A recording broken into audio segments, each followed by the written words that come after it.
They want like the SNL level of like, it's kind of silly. That's what people want to think about the government, that it's like a little silly. It's silly. Now the evening. They don't want to think it's a murderous death cult that's imposing. And They just don't. They don't. They don't. I like it because to me, that's funnier than it being silly. If it was silly, it's kind of stupid. But when you understand what it is, you go, it's murderous. It's kind of like life means nothing to these people. You start. None of them are talking. The things I have to say. No one talking. None of them are talking. No one talking. Are the world's governments manipulating the weather and creating huge zombie freak storm? I'll tell the government right now. I'll tell you right now if you're listening, NSA, CIA, I'm available. Okay? If you show me all the real wreckage, I swear to God, I will make fun of that crap to the end of time. I'll make up stories. I'll lie to my mother. I don't care. You show me a UFO, I'll lie to my mother. Would anybody like this shit? That's a mock. Joining us now, former Director of National Intelligence, Jim Clapper. He's now a CNN national security analyst. Retired General Michael Hayden, former director of the CIA. CNN legal analyst Asha Rangappa is a former FBI special agent. James Galliano is a CNN law enforcement analyst and a retired FBI supervisory special agent. CNN global affairs analyst and former Deputy Secretary of State. Join me now, CNN national security commentator, former chair of the House Intelligence Committee, Who was a senior advisor to the National Security Advisor, and she's a CNN national security analyst. CNN national security analyst Stephen Hall. He's the retired CIA chief of Russia operations. CNN counterterrorism analyst Philip Mudd. Just who the hell are you? I had some family that did stuff for the CIA. Because my dad, he was someone who would do medical procedures on high-level CIA people. Whenever I go to a family reunion, half the people in the room are former retired CIA. I've had family that got like 7 silver stars and stuff like that, but it's all classified. Some of the highest decorated people in the country. I was recruited by patriot elements inside the shadow government. Hooked up at the Psych Warfare Center run by the Pentagon at UT. I'm not even supposed to talk about the fact I've been let in there repeatedly. These guys were like colonels in the Army, Air Force generals. And I'd go to these meetings when I was like 18 with a former Marine Corps 3-star general or a former 3-star Air Force weapons head, or and they're like telling you this stuff. And you're like, what? And they're like, listen, they try to recruit us. You're gonna have to get ready. I remember being 4 years old with like an FBI agent and an Army colonel and all these people at my dad's house. It's obvious, isn't it? Just very few of the top people in communications in every major country in the world. Oh, you mean you run all these magazines? No, of course not. We just get them to take some of are contributing to a major circulation American journal. You know how many family aprons I've got in storage? I have to probably say that I have major Masonic roots. A lot of my family, because Texas was pretty much Masonic through and through, was Masonic, high-level Masonic. We do have people who submit pieces to American journals. Do you have any people paid by the CIA who are working for television networks? And so, undoubtedly, if you want to say it, I would say I come out of a classical Enlightenment family of what you would call real Illuminati, real Enlightenment. And I'll just say it here. Everybody asks me who I am, I'll tell you. How did you get Donald Trump on your show? I know folks who are part of Delta Force, and I know people that are part of covert action in the Defense Department and the CIA. And quite frankly, they've given me authorization to talk about this. Donald Trump was advised by the Special Forces Command out of Florida, the Delta Force, Army, Black Ops. They said, sir, you need to go with Alex Jones. You mean you? Oh, no. I only raise an office on the 7th floor. There are 2 other offices above us all. And a giant computer system. Link number 4 in world control. A computer? What's so remarkable about that? It's just a machine that can store a vast amount of information. A machine that knows too bloody much. Yeah. We're not going to talk about Jeffrey Epstein for the whole episode. You know, I know that people don't like people. A lot of people love it. By the way, some people love it. They don't want anything else. Some people right now are in like hog heaven with this story. They don't want to talk about anything else. They're just fucking in. They're happy. They're bringing it up at like family barbecues. They're sitting there. But I get that it gets a lot. But it's just funny to me. It's funny to me because a friend of mine said to me recently, you got to talk about other stuff. You got to talk about other, and it's like, you know, you have two presidents, two American presidents that are eerily close to a guy who's running an international human trafficking ring. And people are like, well, you know what? You got to talk about other stuff. You can't spend all your time on it. It would be like going to Thanksgiving dinner. Your brother is being murdered in the kitchen. Your sister's being raped in the bathroom. And you're like, I get it, but can we have dessert? I want to have pie. I like pie. I don't understand. So then I had to explain to this friend why it's bad that the president might be involved with the human trafficking ring. You have to explain. You do have to explain it to people. Yeah. In this country. You do have to sit down and go, this is not good. And here's why you should care that we might be run by some very, very bad people. You got to break it down. Because it's not obvious to most people walking around why it should affect them. Yeah. Why the abuse of children should affect that. They don't get it. They're walking around like, I don't understand. Well, what does that do with it, especially in LA? Everything's about them. It's about me. It's about me and I want to just manifest the life that I want. Right. Like I was talking to somebody the other day in Manhattan. I'm like, it's getting bad. And we're standing in the middle of Manhattan. They're like, no, I think it's good, dude. Things aren't that bad. I'm like, we're in the middle of the wealthiest city in the country. We're in the middle of it. Outside of the city, people are crawling on the street. They're living in tents. They're gnawing each other's flesh off. Yeah. Face next. No one cares. Because people think that if we give up the weapons, the government will start to get tyrannical.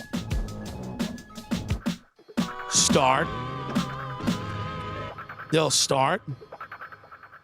What do you think the government would do if we didn't have the weapons? Let's think of it. Let's brainstorm. Do you think potentially the government might start spying on everybody? Listening to their phone calls and reading their emails? Do you think possibly the government might totally suspend habeas corpus and say that they could decide that you were an enemy combatant and lock you up in prison and not charge you with a crime and keep you there indefinitely and torture you? You think the government would start doing that? You think the government would start taking whistleblowers and locking them in little boxes and making them go insane when they've said things like the military is slaughtering civilians and the NSA is acting without congressional authority to just wiretap everybody? You think the CIA might start spying on the Senate Intelligence Committee and destroying tapes of their interrogation, which many people and experts have said is tantamount to torture? Do you think elites would start engaging in illicit sexual behavior like pedophilia on private islands? And that if that ever came to light, they might potentially murder the person who was about to testify, even though he was in a maximum security prison in New York City? Do you think they would get us into endless wars without any explanation? Do you think they would murder journalists? Do you think they would do all those things if we gave up the guns? Because we got an arsenal of guns. And everything that I just mentioned, we're going to go into Ghislaine Maxwell eating an In-N-Out burger because we're living either in a simulation that's glitching, or this is either a psyop where they're basically like, we can do whatever we want now. It doesn't have to make sense. And we're going to distract you. Because now it's becoming this weird tabloid thing of like, oh, Epstein's gal pal. The bitch was fucking trafficking kids. And they're calling her like Epstein's gal pal. Seen eating it In-N-Out. Gal pal? What? This bitch is taking 13, 14-year-old kids to an island to fuck Bill Richardson, that fat fuck who was a governor in New Mexico. And you're treating this like it's some like fun tabloid scandal. This is the darkest shit humanly possible, and the press is turning it into like some tabloid fodder. Where was Ghislaine's fodder? Was she eating an In-N-Out burger? Did she get animal style? Why is she walking around free? Why is nobody asking her question? She's reading a book about the deaths of CIA agents at a fucking In-N-Out in Ventura or Studio City or whatever location. Jamie Vernon. Concerned about the coronavirus because they're hearing a lot of news about it right now. But the reality is, comparing it to the flu, for example, it's not even close to being at that stage. What if it is worse? Is this a moment where maybe countries put politics aside, a little bit of pride aside, and we have U.S. officials, should U.S. professionals such as yourself get involved? How worried should Americans be about coronavirus? Coronavirus is not going to cause a major risk in the United States.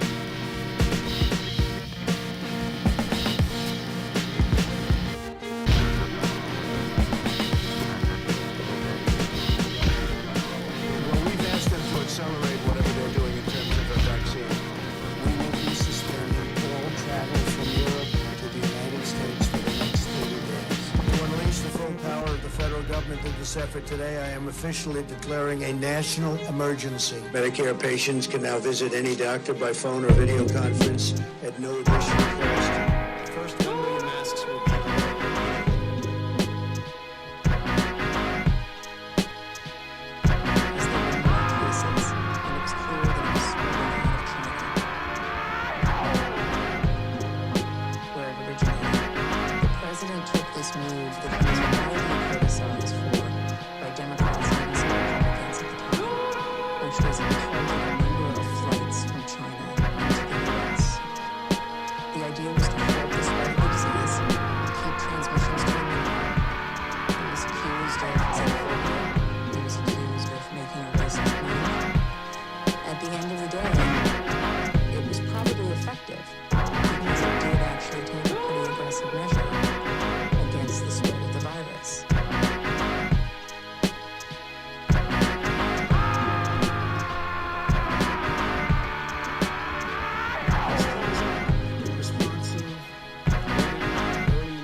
Wednesday, and we had approval by Saturday morning. And we are grateful to the administration for their continued... You're not promised tomorrow. And response.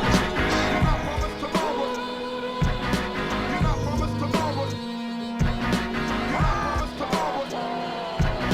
You're not promised tomorrow. You're not promised tomorrow.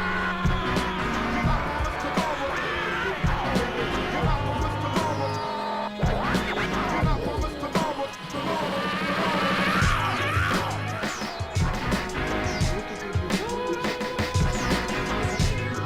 Clear as I close, we all have a role to play in the days ahead. And you heard this team say as we see that finish line, as we see light at the end of the tunnel, as President Trump often says, you should see evidence here that we are rounding the corner to that day that we have a vaccine for the American people. We do want to encourage every American to continue to do your part. Wash your hands. Practice social distancing. Wear a mask when social distancing is impossible. Do your part to put the health of your family, the health of your neighbors, the health of the people in your community first. We are all in this together. And as I've said many times from this podium over many, many months, I know that with the cooperation of the American people, with our incredible doctors and nurses and first responders, with the extraordinary partnership of federal and state and local health officials, and with God's help, we will get through this, and we will get through this together. Mr. Vice President. Thank you all. Mr. Vice President. All right, that wraps up the White House coronavirus.